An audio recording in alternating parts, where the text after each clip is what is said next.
அன்பர்களே, இந்த பதிவில் நாம் பெண்கள், இளைஞர்கள் அதிகம் இடம்பெறப் போகும் தமிழ்நாடு சட்டமன்றம் 2026 என்பது பற்றி பார்ப்போம்.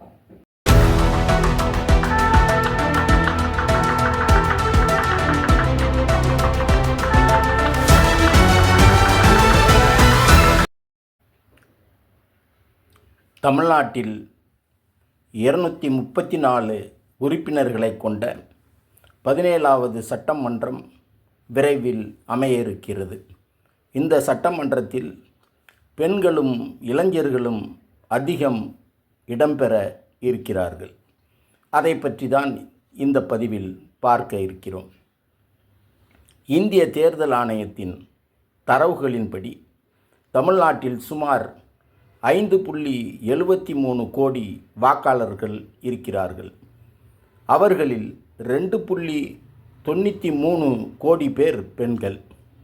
இது மொத்த வாக்காளர்களில் 51% ஆகும். தேர்தலில் பதிவான 4.87 கோடி வாக்குகளில் ஏறக்குறைய 2.52 கோடி வாக்குகள் பெண்களுக்கானது. இந்த தேர்தலில் போட்டியிட்ட 4023 வேட்பாளர்களில் 443 வேட்பாளர்கள் மட்டுமே பெண்கள்.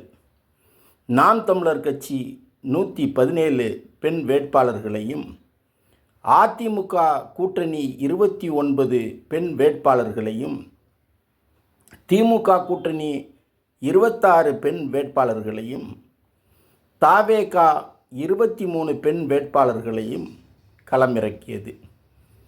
இதில் நாம் தமிழர் நிறுத்திய 117 பெண் வேட்பாளர்களும், திமுக தனது கட்சி சார்பில் நிறுத்திய 19 பெண் வேட்பாளர்களும் என இந்த இரு கட்சிகளிலும் இருந்து தேர்தலில் போட்டியிட்ட ஒரு பெண் வேட்பாளர் கூட இந்த தேர்தலில் வெற்றி பெறவில்லை.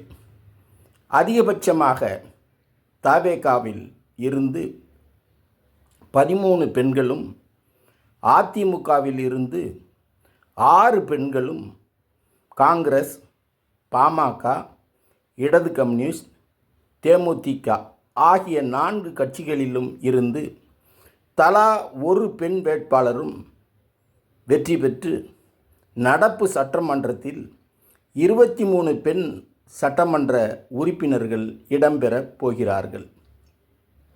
1991ஆம் ஆண்டு அதிகபட்சமாக 32 சட்டமன்ற உறுப்பினர்கள் பெண்கள். கடந்த முறை 12 சட்டமன்ற உறுப்பினர்கள் பெண்கள். இந்த முறை 23 பெண்கள் சட்டமன்ற உறுப்பினர்களாக தேர்வாகியுள்ளது மகிழ்ச்சி தரும் செய்திதான்.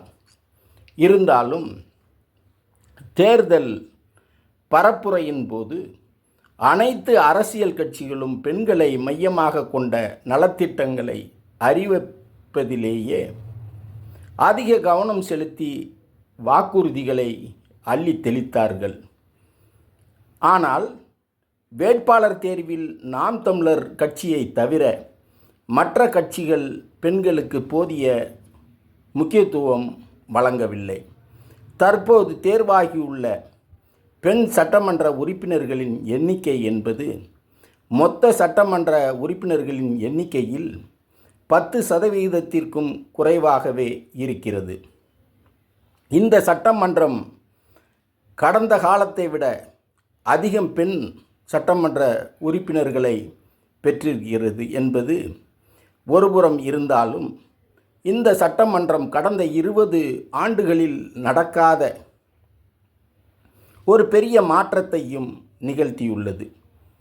தமிழ்நாட்டில் அமைய உள்ள 17வது சட்டமன்றத்தில் எப்போதும் இல்லாத அளவிற்கு மிக இளமையான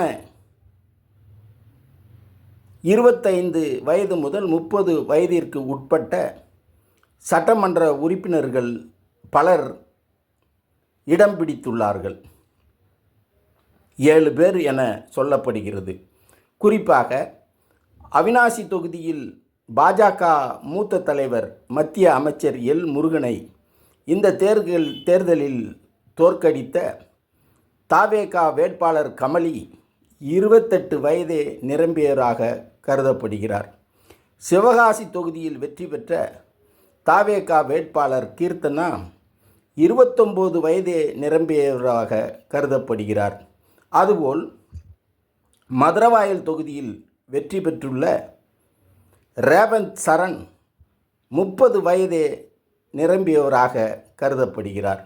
இவ்வாறு சட்டமன்றத்தில் இடம்பெற்று இந்த இளம் சட்டமன்ற உறுப்பினர்களின் வருகை என்பது 1.22 கோடிக்கும் அதிகமாக உள்ள 18 வயது முதல் 30 வயதிற்கு உட்பட்ட இளம் வாக்காளர்களின் எதிர்பார்ப்புகளை அறிந்து பூர்த்தி செய்ய ஏதுவாகும். திமுகவும் அதிமுகவும் வலுவான வாக்கு வங்கியை கொண்ட மூத்த தலைவர்களை தொடர்ந்து மீண்டும் மீண்டும் வேட்பாளராக களமிறக்கியதின் விளைவாக இந்த மாற்றம் நிகழ்ந்துள்ளதாக பார்க்கப்படுகிறது. எனும் இச்செய்திகளோடு மீண்டும் ஒரு பதிவில் சந்திப்போம். நன்றி.